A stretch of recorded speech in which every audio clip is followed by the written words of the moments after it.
Assalamualaikum warahmatullahi wabarakatuh. Hai semuanya, apa kabar kalian hari ini?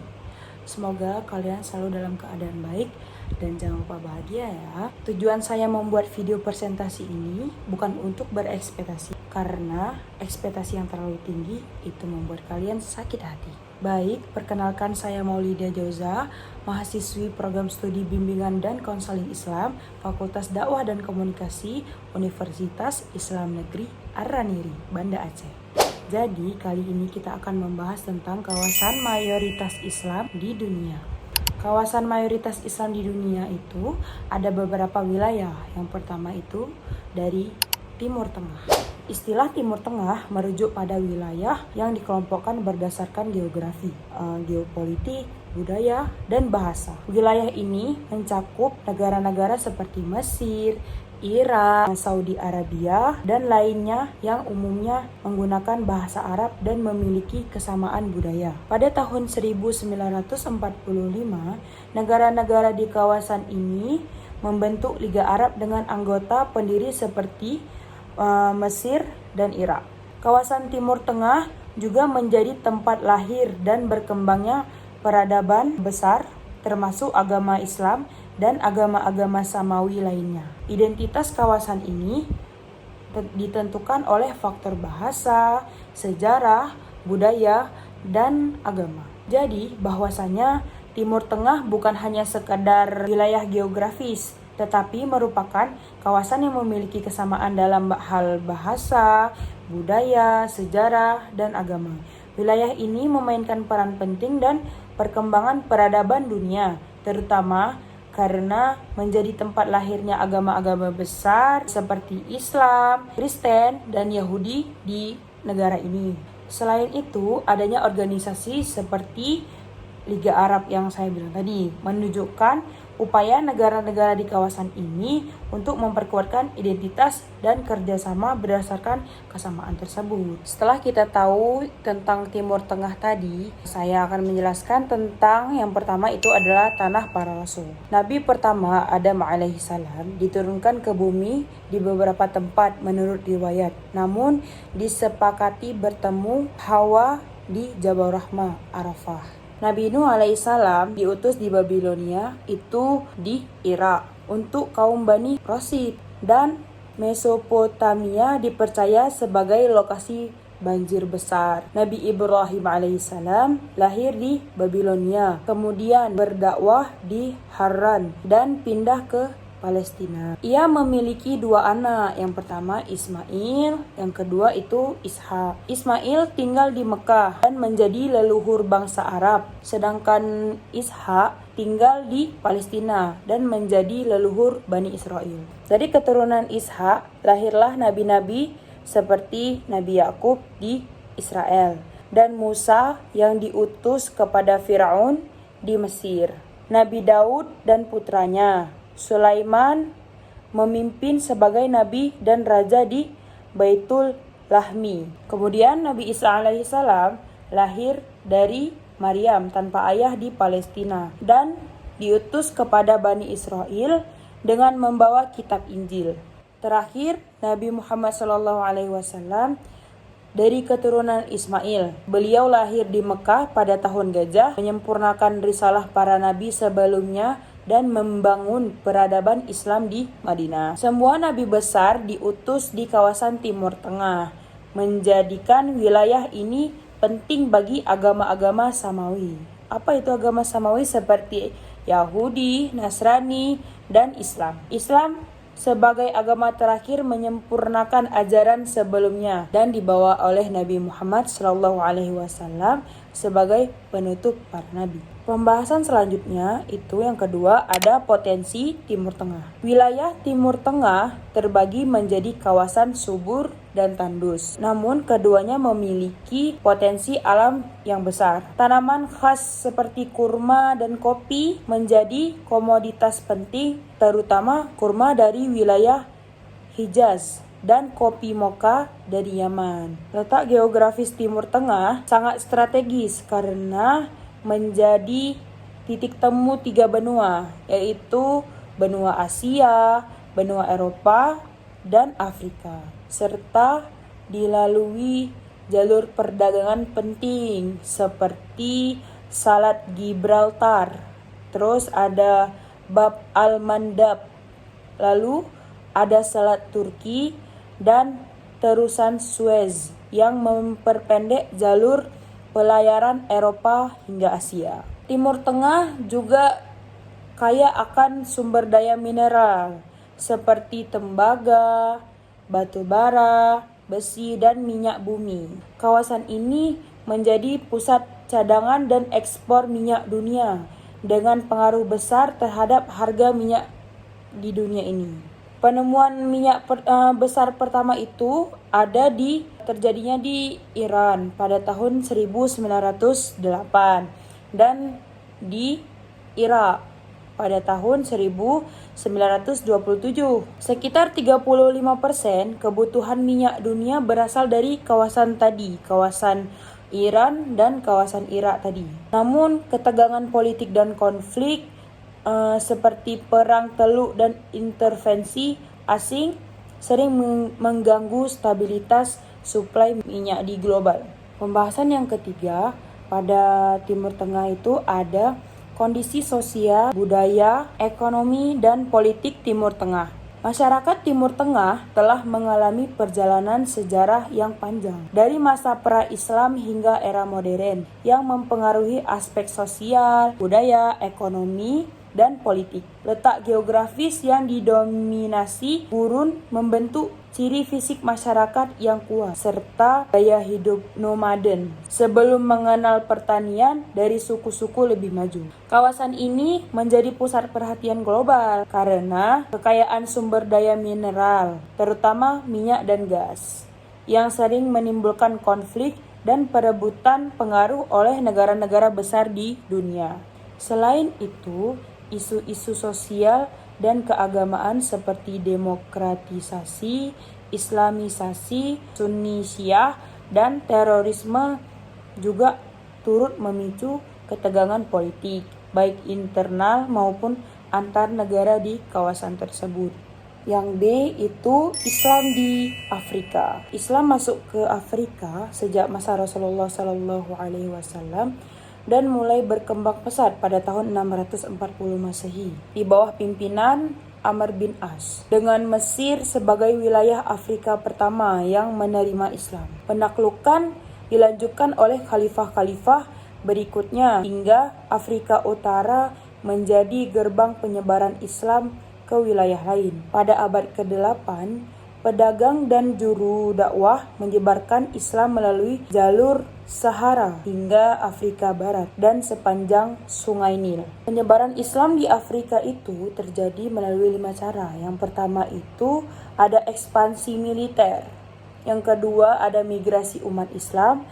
Yang ketiga ada gerakan dakwah. Yang keempat ada perdagangan lintas wilayah. Dan yang terakhir ada gerakan pembersihan moral seperti yang dipimpin Usman dan Fodio di Nigeria. Selanjutnya itu ada pembahasan tentang populasi Muslim di Afrika. Data yang dihimpun dari Carnegie Endowment for International Peace menunjukkan populasi penduduk Muslim di Afrika di tahun 2014 sebesar 581,89 juta jiwa. Penduduk Muslim di Afrika terbesar di berbagai negara dengan persentase yang beragam. Penduduk Muslim secara keseluruhannya yaitu mencapai 53,04% dari total populasi penduduknya yang berjumlah 1,097 miliar jiwa.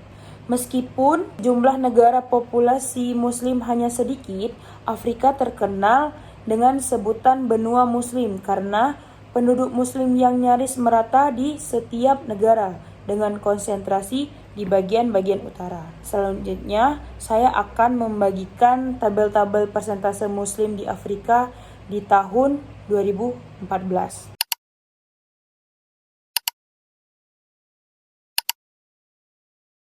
Lalu, yang ketiga itu ada kawasan mayoritas Islam di Afrika. Negara-negara mayoritas Muslim di Afrika ialah negara di kawasan Afrika Utara. Rata-rata penduduk muslim di sini di atas 90%. Mesir adalah negara dengan penduduk muslim terbanyak di Afrika Utara. Wilayah utara Afrika menjadi konsentrasi muslim disebabkan wilayah ini berdekatan dengan pusat lahirnya Islam, yaitu Mekah dan Madinah, yang sekarang masuk wilayah Saudi Arabia. Penyebaran Islam periode awal pastilah di daerah-daerah yang berdekatan dengan pusat lahirnya Islam. Data terbaru menunjukkan penduduk muslim di Nigeria telah melampaui jumlah penduduk muslim di Mesir. Berdasarkan data Carnegie Endowment for International Peace, jumlah penduduk muslim di Nigeria di tahun 2014 ialah 121,52 juta jiwa. Negara selanjutnya yang memiliki penduduk muslim terbesar ialah Ethiopia. Selanjutnya saya juga akan bagikan tabel negara mayoritas muslim di Afrika tahun 2024. Yang C itu Islam di Asia. Yang pertama, Muslim di Asia. Asia merupakan kawasan dengan populasi Muslim terbesar di dunia.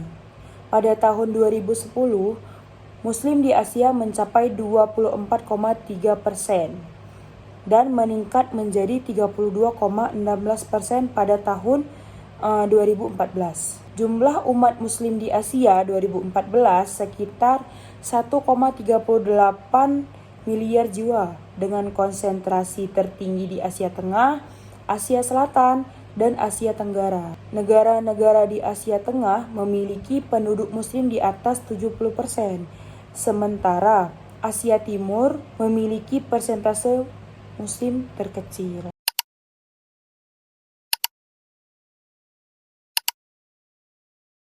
Yang kedua, ada pembahasan tentang negara mayoritas muslim di Asia.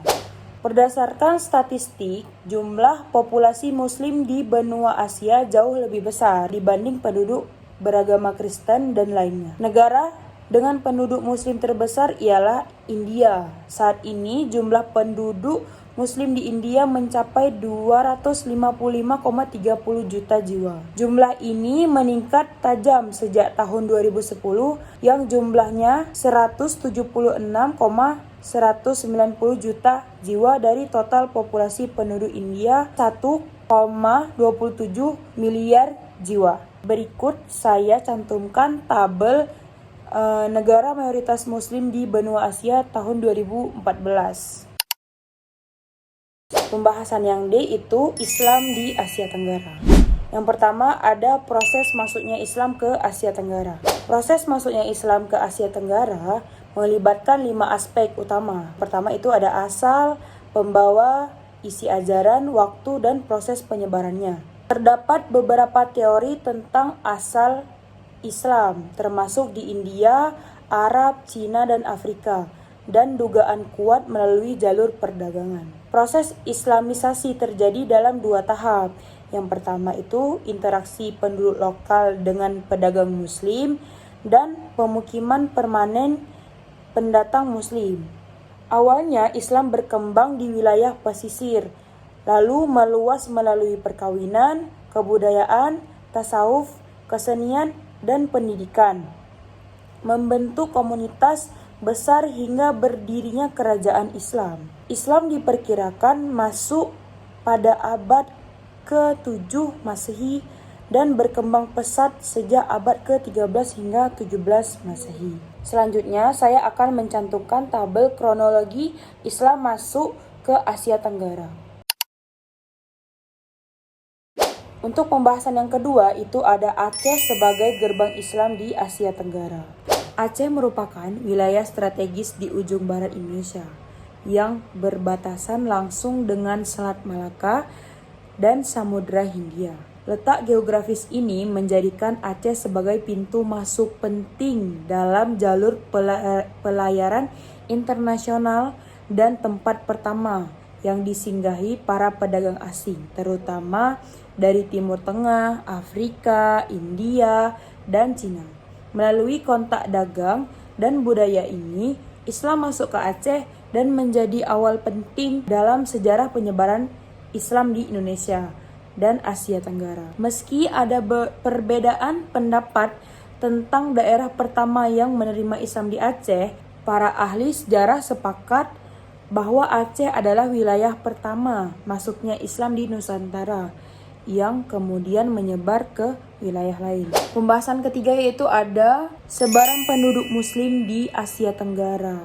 Islam tersebar luar di Asia Tenggara, terutama di negara-negara yang mayoritas etnis Melayunya. Indonesia memiliki jumlah penduduk Muslim terbesar, lebih dari 200 juta orang, diikuti Malaysia sekitar 18 juta dan Brunei sekitar 400 ribu. Di negara seperti Filipina, Thailand, dan Singapura, umat Islam umumnya berasal dari etnis Melayu. Kemudian saya akan cantumkan tabel populasi Muslim Asia Tenggara tahun 2014.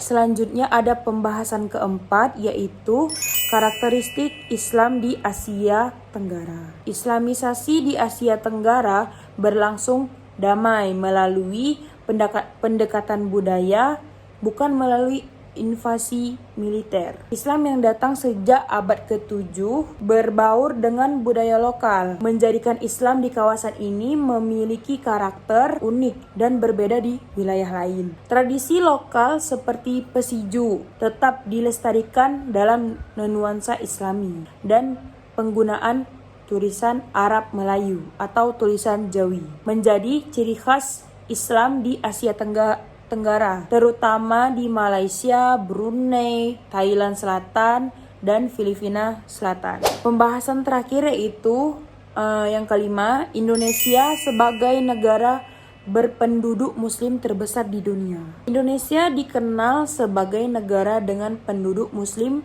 terbesar di dunia, baik secara jumlah maupun persentase. Meski Islam bukan berasal dari wilayah ini, pada tahun 2010 tercatat lebih dari 209 juta Muslim di Indonesia. Dan jumlah ini terus bertambah. Meski India memiliki lebih banyak Muslim secara angka karena populasinya besar, Indonesia tetap dianggap sebagai negara Islam terbesar karena dominasi Muslim yang merata secara nasional, bukan hanya di wilayah tertentu. Sekian dari video presentasi saya, lebih dan kurang saya mohon maaf. Wabillahi taufiq wal hidayah. Wassalamualaikum warahmatullahi wabarakatuh. Terima kasih guys. Bye bye.